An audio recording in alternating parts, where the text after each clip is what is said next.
අයිබෝන් කියලා පිළිගන්නවා මගේ YouTube channel එකට. අද අපි බලන්න යන්නේ raster images and vector images අතර තියෙන වෙනස. මම කලින් වීඩියෝ වලත් කියලා තියෙනවා raster and vector අතර තියෙන වෙනස.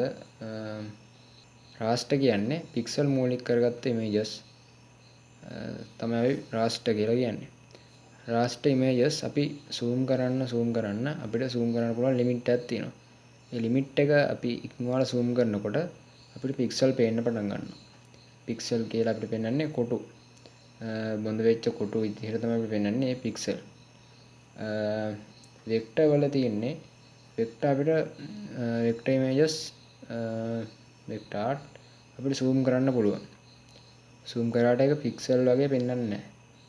ඒක තමයි raster and vector අතර තියෙන මූලිකම වෙනස. ඒ වගේම raster images සහ vector images අතර තවත් වෙනස්කම් ගොඩක් තියෙනවා. ගොඩක්ම අපි raster කියලා කියන්නේ images Photoshop වලින් use කරලා edit කරන දේවල් වගේ ඒවට තමයි අපි raster images වගේ දේවල් කියලා කියන්නේ. vector වලට තියෙන වෙනම software. අපි උදාහරණයක් විදිහට ගත්තොත් අපි Adobe Illustrator use කරනවා. ඒ වගේම Corel Draw අපිට use කරන්නත් පුළුවන්. vector වලින් ගොඩක් object, charts, logo, shape, map ඒ වගේ තමයි අපි ගොඩක් කියලා ඩිසයින් කරන්නේ. vector වල තියෙන quality අඩු වෙන්නේ නැති හේතුව හින්දා තමයි ගොඩක් වෙලාට අපි vector use කරන්නේ. raster ගොඩක් use කරන්නේ images වලට හින්දා ඒක එච්චර ලොකු බලපෑමක් නැහැ. vector වල ගොඩක්ම lines, curve, shapes තමයි use වෙන්නේ. ඒ වගේම raster වල use වෙන්නේ ගොඩක්ම pixel use වෙන ඉඳ තමයි මම කිව්වා වගේ ඔයගොල්ලන්ට zoom කරන්න limit එකක් තියෙනවා. limit එකෙන් පස්සේ අපිට pixel පෙන්වනවා.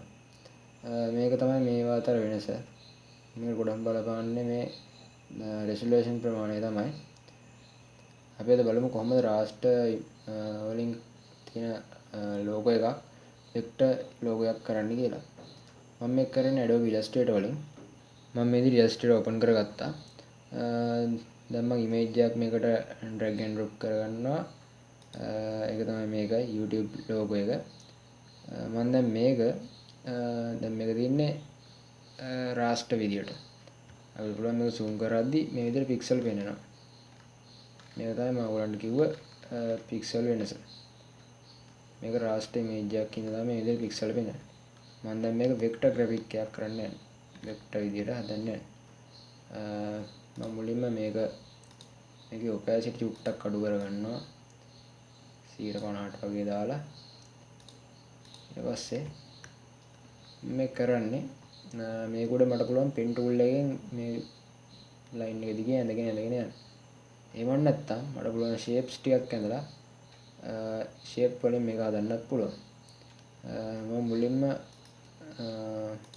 ත්‍රිකෝණයක් ඇඳ ගන්නවා.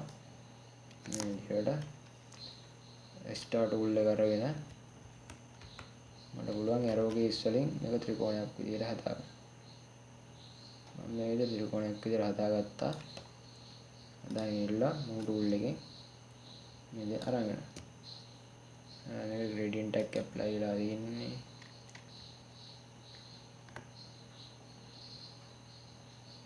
ඊට පස්සේ ගානට මේක adjust කරගන්නවා.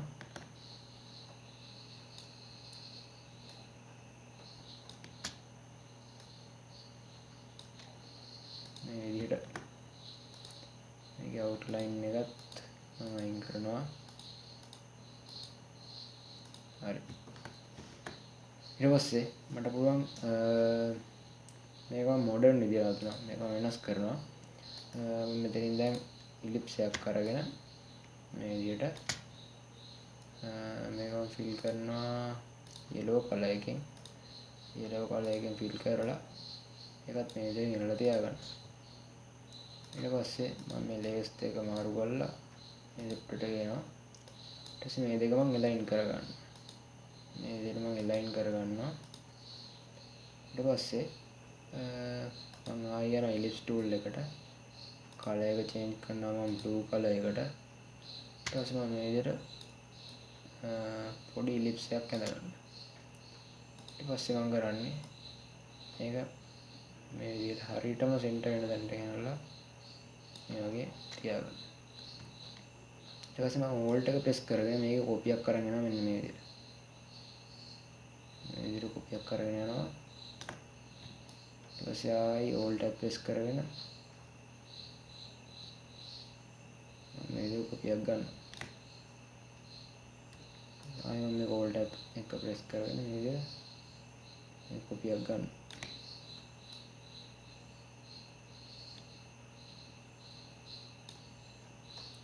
හරි.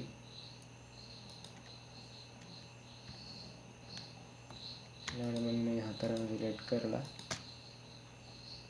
මේ හතරම පාත් පයින්ඩ් කරගන්න.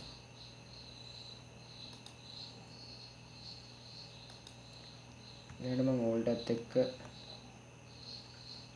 ඊළඟට මම Ctrl C ප්‍රෙස් කරලා Ctrl F ප්‍රෙස් කරනවා. ඊළඟට මේ කොපියක් එනවා. ඊළඟට මම කරන්නේ මේක රොටේට් කරනවා. ඔයගොල්ලෝ මේ විදිහට මේක රොටේට් කරගන්න. මේ විදිහටම රොටේට් කරගන්න. දැන් මම කරන්න යන්නේ මේ ලේයර්ස් දෙකම shift එක අරගෙන path find කරලා ඊට පස්සේ ellipse එකෙන් එක අයින් කරන්න යන්නේ.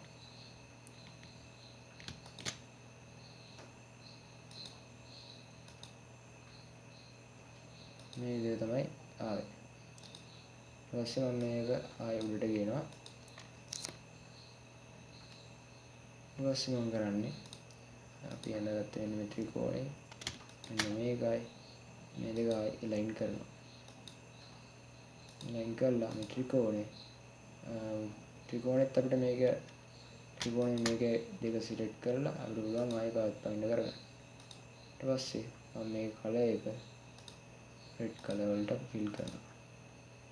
දැන් හරි. මේ දින අපි ඇඳපු එක දැන් තමයි අපි හදාගත්ත එක. දැන් මේක ඔපැසිටි කරනවා. මේ අපි හදාගත්ත එක. මේ අපේ raster image එක. මේ අපේ vector image එක. පොඩි වෙනසක් තියෙනවා. අපි බලමු දැන් මේ දෙකේ වෙනස හරියටම කොහොමද කියලා. මේක මම zoom කරනවා. මේ හරිය වගේ zoom වෙනකොට ඔයගලන්ට පේනවා මේ raster image එකේ pixel පේන්න පටන් ගන්නවා. ඒත් vector image එකේ pixel පේන්නේ නැහැ. අපි vector image එක තව zoom කරමු. අපිට pixel පේන්නේම නැහැ. ඒත් raster image එක zoom කරද්දි මේ විදිහට pixel පේනවා. මේක තමයි මේ දෙකේ වෙනස. raster and vector images වල වෙනස. ගොඩක් logo design කරනකොට අනිවාර්යයෙන්ම use කරන්නේ raster images හදන softwares නෙමෙයි. ඒ කියන්නේ Photoshop වලින් කරන්නේ නැහැ. අපි use කරන්නේ ගොඩක් වෙලාවට Adobe Illustrator, CorelDRAW වගේ softwares තමයි. මොකද ඒ vector softwares ඉඳලා. හොඳයි අද වීඩියෝ එකේ හොඳ නරක ඒවා ගැටලු මහරි දෙනවා අනිවාර්යෙන් පාලින් කමෙන්ට් එකක් දාන්න. මතක ඇතුව රදකොට subscribe බටන් එක ක්ලික් කරලා මම අලුතින් වීඩියෝ එකක් දාපු ගමන් notification ගන්න ගන්න. හැමෝටම සුබ දවසක්.